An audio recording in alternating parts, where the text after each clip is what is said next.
आज हम भारतीय हॉकी टीम के उस दौर की बात करेंगे जिसने हमारे देश में खेल को एक अलग महत्व दिया, एक अलग राह दी। भले ही उस वक्त हमने हॉकी में अच्छा प्रदर्शन किया था, पर उसके चलते हमें बाकी खेलों के लिए भी काफी ज्यादा प्रेरणा मिली। मैं बात कर रहा हूँ 1928 से लेके 1956 तक के हॉकी इंडिया के इतिहास के बारे में।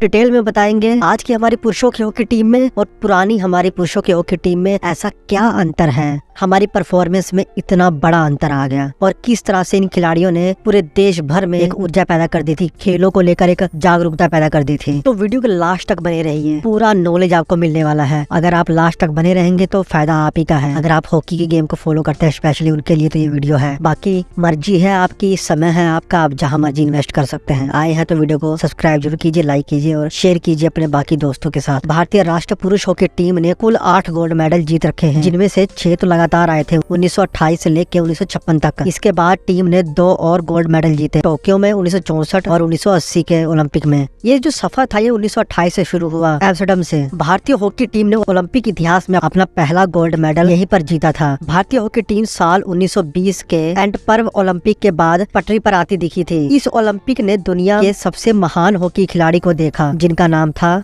मेजर ध्यानचंद। भारत के इस महान खिलाड़ी ने टूर्नामेंट में सबसे ज्यादा 14 गोल किए थे। इस दौरान भारतीय हॉकी टीम ने 5 मैचों में कुल 29 गोल दागे। नीदरलैंड के खिलाफ ध्यानचंद की हैट्रिक की बदौलत टीम ने 3-0 से जीत हासिल की और भारतीय हॉकी टीम ने अपना पहला गोल्ड मेडल जीत लिया। ये सफर थोड़ा सा आगे बढ़ा लॉस एंजलिस 1932 की तरफ। साल 1932 में लॉस एंजलिस में हुए खेलों में भारतीय हॉकी टीम में कई भड़के हुए लोग दिखे, जैसे कि भारतीय और एंग्लो इंडियन एक दूसरे के खिलाफ थे।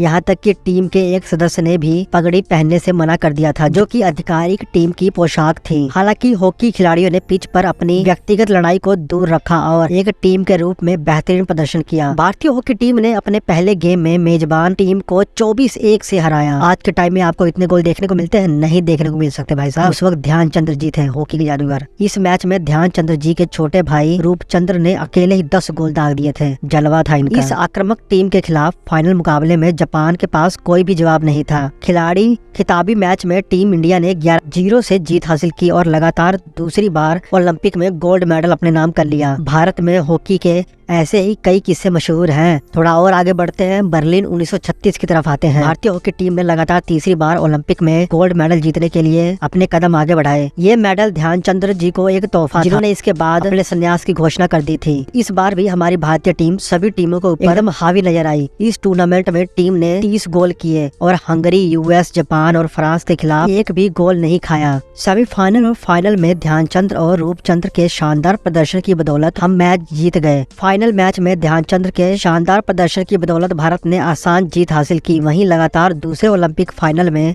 ध्यानचंद जी ने हैट्रिक लगाई और जर्मनी के खिलाफ 8-1 से हमने मैच जीत लिया था।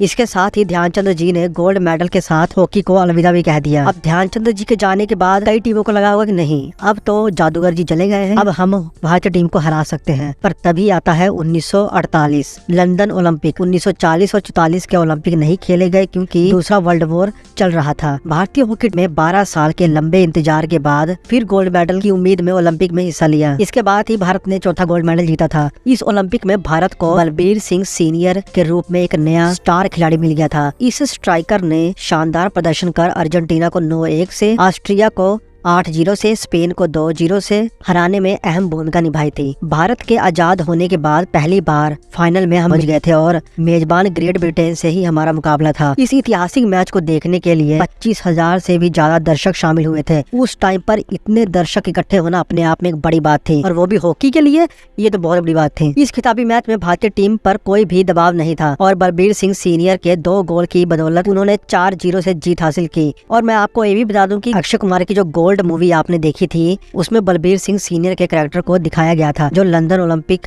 के ऊपर ही बनी थी। अब हमारी स्वर्ण स्टोरी थोड़ी और आगे बढ़ती है। हेलसिंकी 1952 4 साल बाद बलबीर सिंह सीनियर ने एक बार फिर जबरदस्त प्रदर्शन करते हुए 3 मैच में 9 गोल कर दिए। इनमें से 8 तो केवल सेमीफाइनल और फाइनल में ही आए थे। बलबीर उस समय टीम के उप कप्तान थे। भारतीय टीम ने पहले ऑस्ट्रेलिया को 4-0 से मात दी। उसके बाद सेमीफाइनल में ग्रेट ब्रिटेन को धूल चटा दी। बलबीर सिंह सीनियर की हैट्रिक की बदौलत 3-1 से हमने ब्रिटेन को हराया था। भारत ने अपना सबसे बेहतरीन प्रदर्शन फाइनल मैच में दिखाया। जहां भारतीय टीम ने नीदरलैंड को फाइनल में 6-1 से हराया। इस मैच के दौरान बलबीर सिंह सीनियर ने 5 गोल किए। कप्तान केडी बाबू ने अंतिम गोल करते हुए टीम की तरफ से आखिरी गोल किया। इसी के साथ भारत ने 5वीं बार गोल्ड मेडल पर अपना कब्जा जमाया और ये करने वाली हमारी भारतीय टीम एक लौती हॉकी टीम थी और अभी भी वही एक लौती टीम है जिन्होंने ये कारनामा किया है। अब बारी थी मेलबर्न की 1956 की। भारतीय टीम का स्वर्णिम दौर साल 1956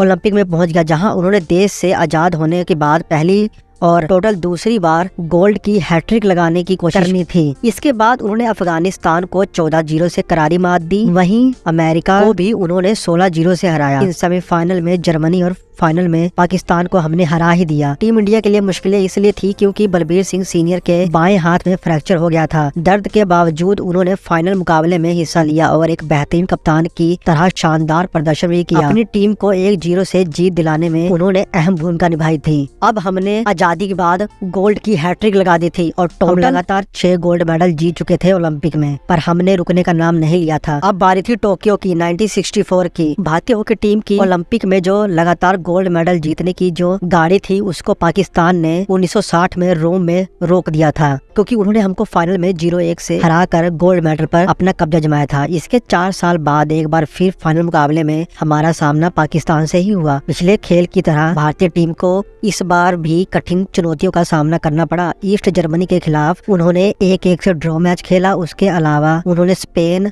मलेशिया, बेल्जियम, नीदरलैंड को बहुत कम अंतर से हराया। आखिरी मैचों में हमारी भारतीय टीम ने अपनी फॉर्म में वापसी की, लेकिन फाइनल में पहुंचने वाली पाकिस्तान टीम अब तक बिना कोई मैच हारे अजय बनी हुई थी। वहीं सभी फाइनल मैच में पाकिस्तान को ही जीत का दावेदार समझ रहे थे। इस दौरान पाकिस्तान के मुनीर अहमद डार ने अपने पैर के पेनल्टी कॉर्नर से एक शॉट को रोक दिया, जिससे भारतीय हॉकी टीम को पेनल्टी स्ट्रोक मिल गया और ये मौका था हमारे लिए। मोहिंदर लाल ने इस मौके का फायदा उठाया और गोल कर दिया।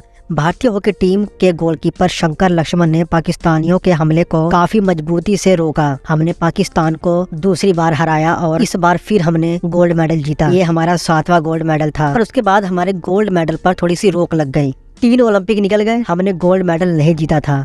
भारतीय टीम का इंतजार 1980 के मॉस्को में खत्म हुआ। साल 1968-72 में उन्होंने कांस्य पदक जीते। 1976 में ओलंपिक में हम 7वें स्थान पर रहे। 1980 में भी टीम काफी दबाव में दिखी। उनका सफर इतना भी आसान नहीं था। भारतीय टीम ने तंजानिया को 18-0 से हराया। उसके बाद क्यूबा को 13-0 से हमने हराया। भारतीय टीम को भी पता था कि उनका मुकाबला इन टीमों से नहीं था, ये तो बेचारी कमजोर टीमें थी। पोलैंड, स्पेन जैसी मजबूत टीमों के खिलाफ अच्छा प्रदर्शन दिखाना था। पोलैंड और स्पेन के खिलाफ हमने 2-2 से ड्रॉ खेला और ये हमको सेमीफाइनल में पहुंचने के लिए काफी था। फिर सेमीफाइनल में टीम इंडिया ने रूस को 4-2 से हरा दिया। अब हम पहुंच गए थे फाइनल में। फाइनल में भारत का सामना स्पेन से होना था, जो जबरदस्त फॉर्म में चल रही थी। भारत को कड़ी टक्कर दे भी रही थी। खैर, मोहम्मद शाहिद के अच्छे प्रदर्शन की बदौलत भारत मैच में बना रहा। इस मैच में शाहिद के द्वारा किए गए गोल के मदद से हमने अच्छी खासी बढ़त बनाई। मैच का जो अंत था वो 4-3 के गोल से हुआ।